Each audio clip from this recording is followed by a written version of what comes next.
पाकिस्तान का इसलिए नहीं है कि हमारे लिए आपने हरमुज़ आज भी खुली है। बिल्कुल खुली है, पाकिस्तान के जहाज़ गुजर रहे हैं। हाँ, रशिया वो मुल्क है जो कि न्यूक्लियर साइट्स बनाने में सबसे ज़्यादा मददगार है। अभी भी $30 अरब का मुआहदा उसका मौजूद है, जिसमें 5 नए एटमी रिएक्टर उसने बनाकर देने हैं। चागी के अंदर हमने एक पहाड़ के अंदर जाकर धमाका किया था, एटमी धमाका। तो पहाड़ को सिर्फ लग़्ज़िश आई थी, वो मिट्टी उड़ती हुई हमने देखी थी। एटम फटा था उसके अंदर, जिसको दुनिया मानती है कि वो बड़ा हैवी धमाका था। ईरान के एटमी असासे महफूज हैं, जिन तक पहुंचना मुश्किल ही नहीं नामुमकिन है। ये बात डोनाल्ड ट्रंप भी मान गए। शिकस्त खुर्दा डोनाल्ड ट्रंप ने अपनी तकरीर में ईरान के एटमी असासों के बारे में क्या कहा, आमिर रज़ा से बात करते हैं। आमिर भाई, वो बात जो पिछले कई दिन से हम अपने वीलॉग्स में बताते हैं कि भाई ईरान के एटमी असासे बिल्कुल महफूज हैं, वहाँ तक पहुँचना किसी के बस की बात नहीं है। वो ज़ेरे ज़मीन पहाड़ों के अंदर कोई नहीं पहुँच सकता। आज ट्रंप ने भी मान लिया। देखिए, ट्रंप ने तो अपनी शिकस्त की बहुत सारी वजूहात जो हैं वो बताई। उसने बताया कि क्योंकि यूरोपियन यूनियन ने उसका साथ नहीं दिया। उसने बताया कि जर्मनी, फ्रांस और बरतानिया ने उसके साथ नहीं दिया। फिर उसने ये बताया कि नेटो जो है ये कागजी पहलवान है। देखिए, वो सारी तकरीर जो थी वो मायूसी पर मुश्तमिल तकरीर थी। उसने कहा कि हम पत्थर के ज़माने में पहुँचा देंगे। ये वो पोकी धमकियाँ हैं जो वो लगाता रहता है।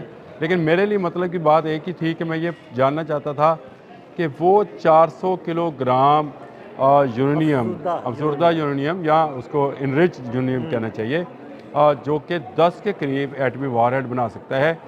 क्या अमेरिका इसको ख़त्म करने का दावा कर रहा है? क्या अमेरिका मुस्तकबिल में इसको ख़त्म करने का? मेरी डोनाल्ड ट्रंप की तकरीर का मकसद ही एक था। देखिए, मुझे कोई इंटरेस्ट नहीं है कि डोनाल्ड ट्रंप कहे कि मुझे आपने हरमुज़ जो है वो नहीं खुल रही है। इंटरेस्ट इसमें उन ममालिक का ज़रूर है जिनका तेल वहाँ से आता जाता है।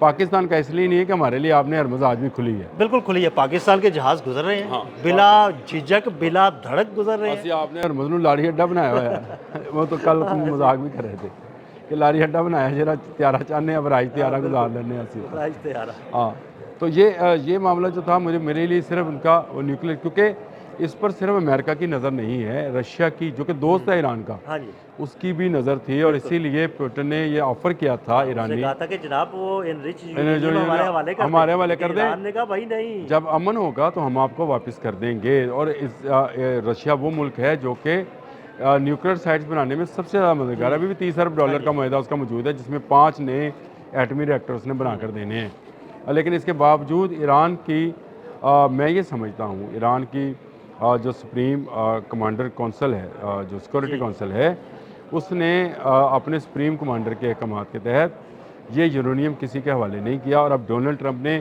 वाज़िया शिकस्त तस्लीम की कि वो इतना गहराई में है कि वहाँ तक पहुँचना नामुमकिन है। जितने मर्जी GBU गिराओ, देखा ना, अब आप यूनाइटेड स्टेट, तो उसने कहा कि B2 से हम जो बमबारी भी कर रहे हैं वो भी उस वक्त तक नहीं पहुँच सकती है, और अगर हमने अपने फ़ौजी भी उतारे तो वहाँ तक नहीं पहुँच सकेंगे।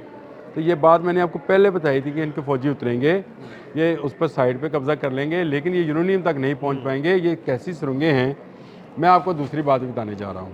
अल जज़ीरा की स्टोरी है, ईरानी जो मिसाइल सिटीज़ हैं, मैं आपको ना वो वीडियो भेज देता हूँ, लेकिन आप उसमें से तस्वीरें लगा लीजिएगा। उसके अंदर ये सारी चीज़ें मौजूद हैं कि उन्होंने कैसा गहराई में क्या काम कर रखा है, और वहाँ पर अंदर कैसे शहर आबाद हैं, और एक के बाद एक वो डीप पर चला जाता है। और फिर ऐसी साइट्स हैं, अगर आपको मैं सिर्फ एक चीज़ की मिसाल देने लगा हूँ, बाकी उसकी बाद में देखते हैं। चागी के अंदर हमने एक पहाड़ के अंदर जाकर धमाका किया था, एटमी धमाका। तो पहाड़ को सिर्फ लग़्ज़िश आई थी, वो मिट्टी उड़ती हुई हमने देखी थी। एटम फटा था उसके अंदर, जिसको दुनिया मानती है कि वो बड़ा हैवी धमाका था। पहाड़ों के अंदर जो चीज़ें मौजूद होती हैं उनको तोड़ा बोड़ा नहीं बनाया जा सकता। मैं आज भी इसको साबित कर, मतलब आज भी आपका कोई बम ऐसा नहीं है जो किसी पहाड़ को नुकसान पहुंचा ले। ज़मीन में वो 60 फुट का गड्ढा खोद सकता है, 60 फुट के अंदर जाकर बंकर बस्टर जो है अंदर जाकर फट सकता है। लेकिन ईरान ने अपना यूरेनियम कहाँ अफजुदा कर रखा है, यानी अफजुदा यूरेनियम या इनरिच यूरेनियम जो है कहाँ रखा है, उसने रशिया को भी नहीं बताया। अच्छा, दूसरी आमिर भाई, जो आप ये शहरों की बात करें, अच्छा ये शहर ऐसे नहीं है कि ऐसे फैले हों, ये तो कई मंजिला शहर है, ज़मीन के अंदर ऐसे जा रहे हैं जैसे ज़मीन के अंदर पेनिट्रेट किया हुआ और है, उसके बाद सुरंगें हैं। सुरंगें, और ऐसी भूल भुलैया हैं जिसमें आम बंदा जाए तो खो जाए, उसे रास्ता ही ना अब मिले। ये सुरंगें जो हैं ये किस तरह से काम कर रही हैं, ये यहाँ तक अमेरिका नहीं पहुँच पाया है। तो यूरेनियम का कहाँ पड़ा है उस तक भी नहीं पहुँच पाता। देखिए पिछली जंग में भी जो जून में लड़ी गई थी 2025 में, उसमें भी अमेरिका ने ये दावा किया था कि इनकी हमने एटमी क़ुव्वत ख़त्म कर दी है। ठीक 2 माह के बाद तस्वीरें मौजूद हैं कि वो एटमी रिएक्टर काम कर रहे थे। उन्होंने कहा जी उसके एग्जॉस्ट का नुकसान पहुंचा था, वो हमने ठीक कर लिया। रशिया फिर वहाँ पे काम कर रहा था।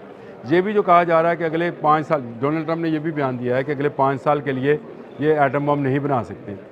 अगर उनके पास यूरेनियम मौजूद है तो मुझे बताएं इनको कौन रोक सकता है? कोई भी नहीं रोक। और अगर वो इतनी गहराई में है कि अमेरिका ये कह रहा है कि मैं सैटेलाइट से उसकी निगरानी कर, अगर तुम्हारा सैटेलाइट वहाँ तक पहुँच सकता होता तो अब तक ग्रेट बम ऑफ यूएसए वहाँ पड़ा होता, बिल्कुल पड़ा होता, चल रहा वहाँ होता। तबाही मची होती, बिल्कुल। लेकिन तुम्हारा सैटेलाइट भी वहाँ तक नहीं पहुँच पा रहा है। वो क्या तकनीक है और किस तकनीक पर उनकी तमीर की गई है? जिस तरह से आपने बताया है कि वो सुरंगों के अंदर एक सुरंगें हैं और उनके रास्ते हैं और भूल भुलैयाँ हैं, और उनके अंदर क्या मटेरियल इस्तेमाल हुआ है कि उसकी जो रिफ्लेक्शन है वो सैटेलाइट से भी नहीं पकड़ी जा रही है। ये ईरानियों की अपनी तैयार करदा टेक्नोलॉजी है। मैंने ना एक वीडियो आपके साथ शेयर की है, हम उस पर वीलॉग करेंगे। एक ज़ेरे ज़मीन फ़िज़ाई अड्डा, उसकी वीडियो सामने आई है जहाँ से फाइटर प्लेन निकल के बाहर उड़ते हैं। तो हम उस पर भी अलग से बात करेंगे कि वो देखें कि कैसी भूल भुलैया, पूरे एयरपोर्ट उन्होंने नीचे ज़ेरे ज़मीन बनाए हुए हैं। जो अब जब आपने 25 साल पहले ये सोच लिया था कि हम पर हमला होने वाला है और 25 साल हमला नहीं हुआ, और इसका मतलब है आपने पूरी तैयारी की। अच्छा, ये तो 25 साल तैयारी वो है जो कि डॉक्यूमेंटेड है कि इन्होंने जंग की तैयारी शुरू की थी। मैं ये कहता हूँ ये 40 साल तैयारी है। जब डोनाल्ड ट्रंप ने या आपने हरमस में बयान दिया था 40 साल पहले कि हम जाके हाक पे कब्ज़ा कर लेंगे, ईरान मेरा ख्याल है उसी वक्त तैयारी पे चला गया था। और ये जो एयरपोर्ट्स और ये चीज़ें हैं, इसमें ज़्यादा फ़ायदा ईरान का ये हुआ कि उस पर पाबंदी रही। अगर आपकी पाबंदी रहे तो आप में ना टूरिस्ट उस तरह से खुलकर जा सकते हैं, ना वो ममालिक जो हैं उसके अंदर वो कोई जासूसी का सिस्टम बना सकते हैं। तो ये ईरान के लिए मेरा ख्याल है ज़्यादा हेल्पफुल हुआ। और पासदारानी इनकलाब की जो फॉर्मेशन है और जिस तरह से अली ख़ामनेई ने की थी और मुश्तबा ख़ामनेई ने उसको लीड किया था, मेरा ख्याल है उसकी फॉर्मेशन ऐसी हैं, या जिस तरह से आपने बताया कि ज़ेरे ज़मीन सिर्फ यूरेनियम नहीं है। और मैं आपसे अक्सर कहता हूँ कि मुझे बताएं कि ईरान की फ़ज़ाइया का कौन सा जहाज़ इन्होंने तबाह किया, उसे इस्तेमाल नहीं किया उन्होंने अभी तक, उसको बचा के रखा हुआ है। और मैं बताऊँ ये इस्तेमाल हो भी जाने हैं।